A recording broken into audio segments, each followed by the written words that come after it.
Rengoku was sitting in the medbay, holding onto Yuki's hand.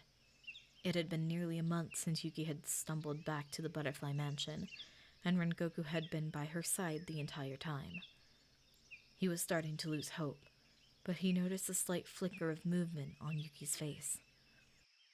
Rengoku stood up, taking a closer look and seeing her eyes trying to flutter. "Yuki?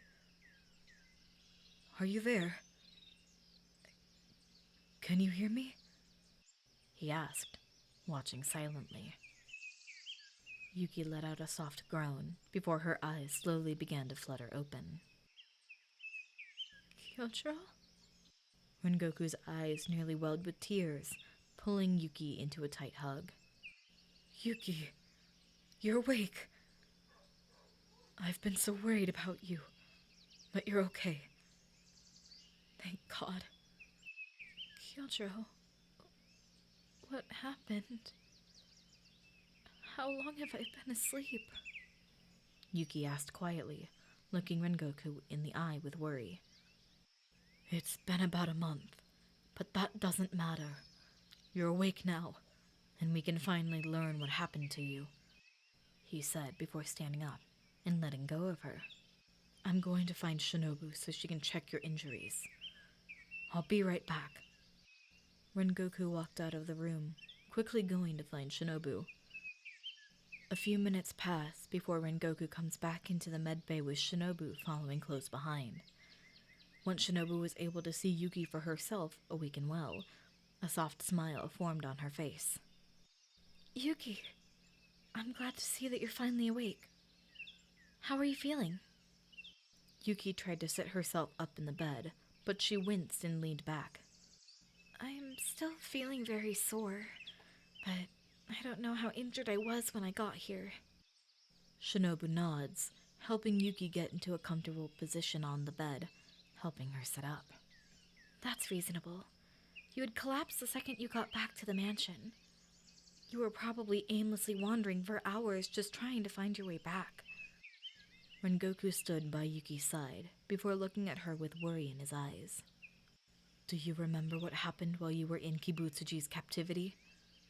Yuki had a feeling that someone was going to ask that question. She sighed as she looked back up at Rengoku. "Yes, I remember everything. Even if I wished I didn't." Everyone could see the worry on Yuki's face, but soon another voice caught their attention. "Yuki, I'm glad to see that you are finally awake." Everyone turned around, seeing that it was Master Ubuyashiki standing in the doorway. "Master, what are you doing here?" "I'd heard you were awake. I wanted to come see you, but I also want to know what happened." Yuki nodded, taking a deep breath before beginning to explain. "Well, I remember waking up inside of the Infinity Castle, chained to the wall. I remember seeing Kibutsuji, 2 of his upper ranks, and 1 of his lower ranks. That lower rank demon used her powers on me. She's able to search through a person's memories and make them rewatch them.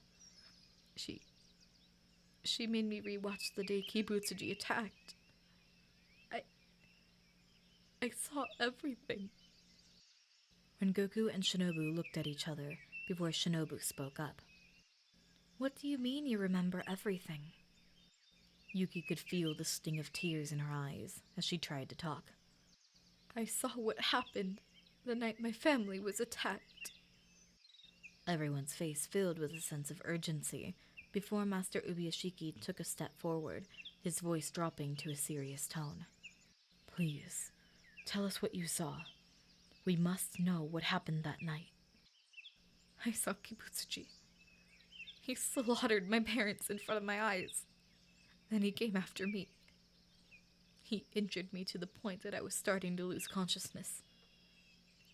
Then I saw Kori. She was fighting Kibutsuji, but he cornered her. Then he..." Yuki was having a hard time saying it, but through tears, she managed to say the words she wished she didn't have to. "He turned her into a demon." Rengoku quickly pulled Yuki into a tight hug, running his fingers through her hair to try and calm her down. I'm so sorry, Yuki. But did you at least see what she looked like after she transformed? No, but Kibutsujin knows where the books were hidden.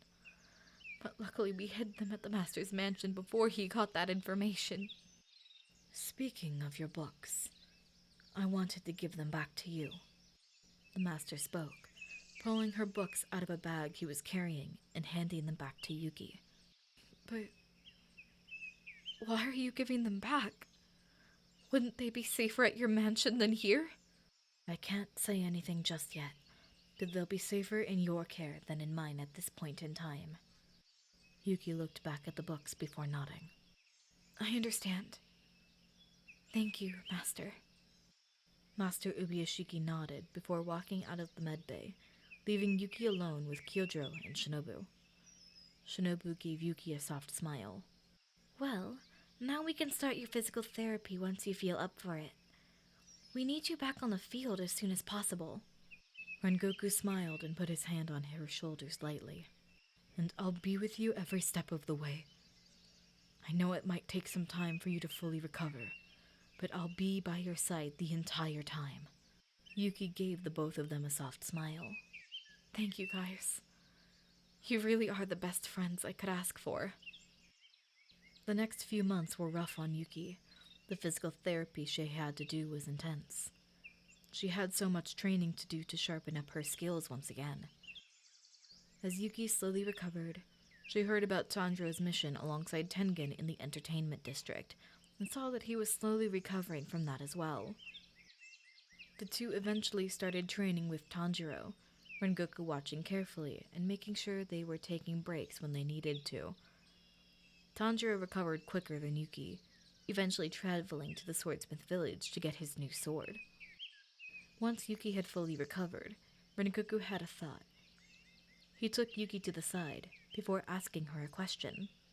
Yuki, would you want to come meet my father and little brother? Do you think your father would be okay with it? You've told me what he's like.